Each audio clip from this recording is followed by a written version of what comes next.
Hindi nakaligtas sa masusing pagsusuri ng mga netizens ang malapit na pakikipag-ugnayan ni Paolo Avellino kay Kim Chiu na nakuhanan sa isang video na ipinost ng mga taga-suporta ng Kim Pao. Ang Kim Pao fans ay labis na nagpapasalamat sa lahat ng suporta na natanggap nila sa social media, lalo na sa tuwing magkasama ang dalawang pangunahing bida. Sa bawat pagkakataon na magkasama sina Paolo at Kim, tila hindi may kakaila sa mata ng publiko na mayroong espesyal na koneksyon sa pagitan nila.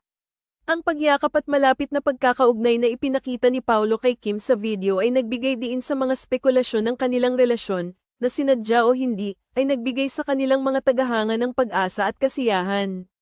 Ang mga netizens ay tila hindi makapaniwala na walang namamagitan sa pagitan ng dalawa, na nagbunsod sa kanila ng maraming tanong at reaksyon.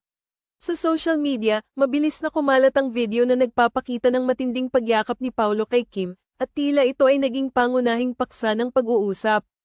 Hindi rin nakaligtas sa kanilang pansin ang paulit-ulit na paghawak at pag-akbay ni Paolo sa aktres na nagbigay daan sa mas malalim na pagsusuri at interpretasyon.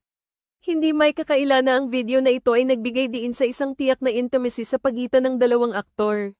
Sa kabila ng kanilang mga opisyal na pahayag na walang namamagitan sa kanila sa labas ng kanilang propesyonal na relasyon, ang mga aksyon ni Paolo sa video ay tila naglalaman ng higit pa sa isang simpleng pagkakaibigan. Ang hindi mapagkakamalang sinseridad ng kanilang mga galaw ay nagbigay daan sa iba pang mga spekulasyon at haka-haka na nagdulot ng maraming debate sa social media platforms. Ang mga taga-suporta ng Kim Pao ay hindi nag-atubiling ipahayag ang kanilang kasiyahan sa kanilang paboritong tambalan. Ang mga positibong reaksyon at komento mula sa kanilang mga tagahanga ay nagbigay diin sa kanilang suporta at pagmamahal sa magkaibang paraan ng pagpapakita ng kanilang pagkakaisa.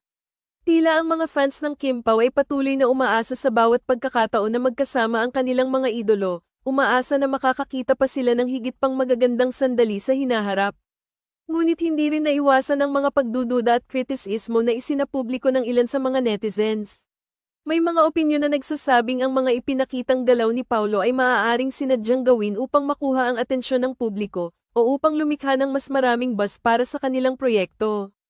Ang mga ganitong uri ng komento ay nagbigay diin sa mas komplikadong bahagi ng pagkakaugnay ng dalawang bituin, na higit pa sa nakikita ng karamihan.